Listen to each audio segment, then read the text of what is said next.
বিসমিল্লাহির রহমানির রহিম। গত ক্লাসে আমরা দেখছিলাম যে সার্ভার সাইড কিভাবে ডাটা ফেচিং করা যায় আর ক্লায়েন্ট সাইড কিভাবে ফেচিং করা যায়। আজকে আমরা দেখব যে এই যে ক্লায়েন্ট সাইডে করো তোমার সার্ভার সাইডে করো কোনো ব্যাপার না। মানে ধরো একটা ডাটা তো তুমি যখন দুইটাতে অ্যাসিঙ্ক্রোনাস ডাটা, তার মানে তুমি যখন কল করবা একটা দেখবে আগে এসে করবে, একটা কিছুক্ষণ পরে এসে করবে, স্বাভাবিক। কারণ তুমি দুইটা এপিআই যখন কল করবা দুইটাতে দুই স্পিডে আসবে, এটাই তো স্বাভাবিক। তো এটাতে কিছু প্রবলেম হয়, যেমন ধরো তোমার কোনো কারণে ইউজারের ডাটা দরকার, আবার পোস্টের ডাটাও দরকার। এখন দুইটা ডাটা আসলেই তুমি কম্পেয়ার করে একটা ইউআই দেখাতে পারবা। ধরো ইউআইটা আগে চলে আসলো ইউজারটা, আর পোস্টটা ধরো কিছুক্ষণ পরে আসলো, তাহলে এরকম কেসে কিন্তু মানে তুমি ওই দুইটা না আসার আগ পর্যন্ত কি দিতে পারছো না, লজিক দিতে পারতেছো না। তখন আমরা প্যারালাল ডাটা ফেচিং করবো, মানে এমন একটা কন্ডিশন দিয়ে দিব যে দুইটা যখন একসাথে ফেচিং হবে তখনই ডাটাটা ওই স্টেটে যে সেভ হবে। বুঝতে পারছো? মানে যে আলাদা আলাদা স্টেটে সেট হবে না, একসাথে যে স্টেটে সেট হবে। এটা কেমনে করে এটা আমরা দেখবো। চলো আমরা যাই।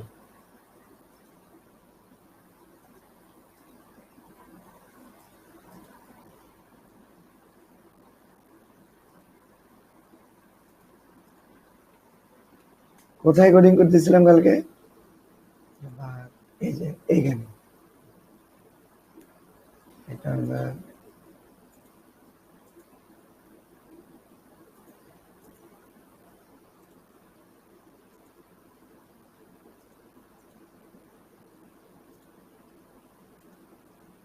এত জ্ঞান। আচ্ছা, বা এমনি বাই করে ফেলি।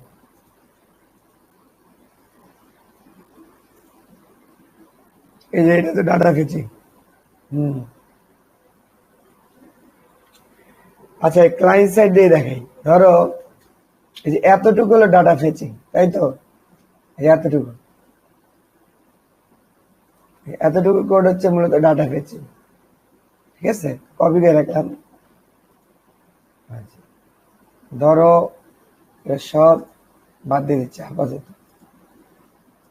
এই এই যে এটা, এই ফাংশনটার মধ্যেই তো আমি ডাটা ফেচিংটা করব। তো কাজ হচ্ছে, ধরো যে দুইটা ডাটা ফেচিং আছে সেই দুইটাকে তুমি আগে এরকম ফাংশন আগে লিখবা। যেমন এই যে একটা ফাংশন আছে ফেচ ইউজার, মানে ইউজারকে নিয়ে আসবে, সেক্ষেত্রে তুমি এটা করলা, ফাইন, একটা শেষ। একটা একটা ডাটা ফেচিং কিন্তু হয়ে গেল। এখন ধরো সিমিলারলি আরেকটা ডাটা ফেচিং আছে, ধরো সেটা হলো ধরো কি বলে, ধরো এটা হলো ফেচ পোস্ট। মানে আমাদের রেজাল্ট দেখাটা জরুরি না, আমাদের জরুরি হচ্ছে আমরা কিভাবে জিনিসটা করবো, এটাই।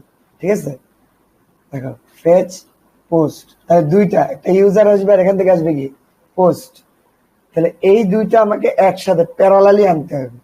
তাহলে এখন দেখো এই যে এরকম ফাংশন কল করে আমরা দিব না, কারণ কি তখন দিছিলাম কেন, ওই কল করলে যখন ডাটাটা পায় তখন আমরা স্টেটে সেট করে দিয়েছিলাম। এখন আমরা সেটা করবো না, আমরা প্যারালালি আগে ফাংশনটাকে রান করব একই সাথে।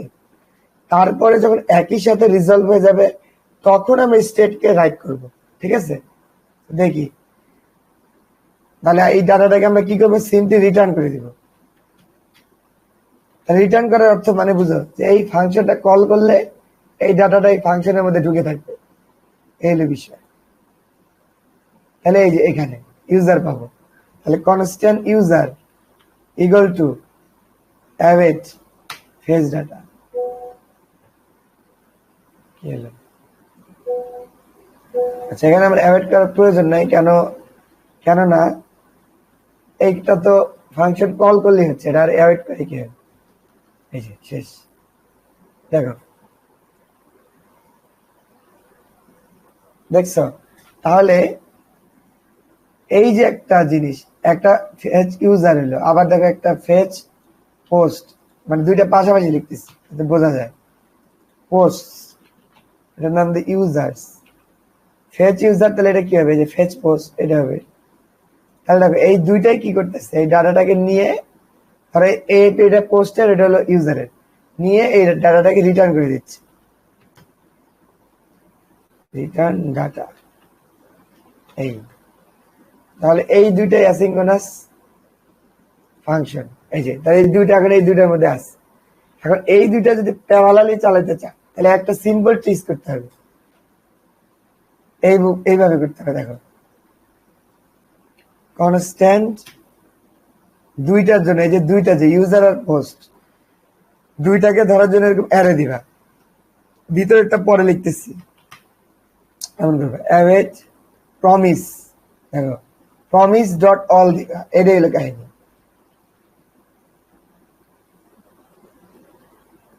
আচ্ছা এইটা করতে হলে আমাদেরকে এই গোটাটাও আবার একটা অ্যাসিঙ্ক্রোনাস ফাংশনের মধ্যে ঢুকাইতে হবে, বুঝতে পারছো? গোটাটা ঢুকাই দেওয়ার সমস্যা নেই। ব্যাক এন্ডে হলে আরো সুবিধা, ফ্রন্ট এন্ডে তো যে অ্যাসিং করতে হয়, ব্যাক এন্ডে তার কোনো প্রয়োজনই নেই। এই দেখো এই জিনিসটাই ব্যাক এন্ডে নিয়ে যায়, এটা বাদ দাও, এইটাতে নিয়ে যায়, এইটা একই সেম জিনিস আছে। এই যে দেখো ব্যাক এন্ড ফাংশন তো অটোমেটিক অ্যাসিং থাকেই। এই দেখছো, তাহলে এই দেখো আমি যে কল করলাম, এখানে ইউজার কল করলাম ফাংশন, এখানে কল করলাম পোস্ট, তারপরে ইউজারকে কল করে দিলাম এখানে ইউজারের মধ্যে, এটা কিন্তু প্রমিস, তারপরে এটা আসতে কিন্তু লেট হবে কারণ এটা কিন্তু অ্যাসিং ফাংশন, এটা কিন্তু এর মধ্যে আসতে লেট হবে, এটাও আসতে লেট হবে, হয়তো বা ইউজার আগে আসবে নাহলে পোস্ট আগে আসবে, যে কোনো একটা আগে পরে আসবে। তার মানে এই সকল ক্ষেত্রে তোমার কিন্তু যেহেতু আগে পরে আসবে, সেহেতু তোমাকে এইটা যদি ম্যানেজ করতে যাও তাহলে ওইভাবে ম্যানেজ করতে পারবে না, কিন্তু যদি প্রমিস ডট অল এর মধ্যে ঢুকাই দাও তাহলে এর মধ্যে একটা অ্যারে নিবে, এই অ্যারের মধ্যে তুমি করবা কি এই দুইটা প্রমিস একসাথে দিয়ে দিবা। আমি দিচ্ছি দেখো ইউজার কমা দিবা পোস্ট, এখন দেখো এই প্রমিস ডট অল করবে কি জানো, এই দুইটার জন্য ওয়েট করবে, যখন এই দুইটাই শেষ হয়ে যাবে, মানে এই দুইটাই তো অ্যাসিঙ্ক্রোনাস, এই দুইটা যখন শেষ হবে তখন এটা রিজলভ করবে, তারপরে ডাটাটা এখানে ঢুকে দিবে। তাহলে এখানে আমি রিয়েল ডাটাটা পাবো, সত্যিকারের যে ডাটাটা, তাহলে এখানে দিলাম ইউজার ডাটা, এই প্রথমটা ইউজার্স, এই জন্য এটার সাথে মিলে নাম দিলাম ইউজার ডাটা, পরেরটা ধরো কি পোস্ট ডাটা। এই যে এখন তুমি এইটাকে এখানে ইউজ করতে পারো কোনো সমস্যা, যদি ইউজার ডাটা এবং ধরো পোস্ট ডাটা থাকে তাহলে তুমি ধরো ওই যে ইউআই এর মধ্যে ওইটা দেখাই দিলা, সেটা তখন তুমি পরে করতে পারো। মোট কথা এতটুকু হলো যে ইম্পর্টেন্ট, এই যে মানে কোনো একটা অ্যাসিঙ্ক্রোনাস অপারেশনকে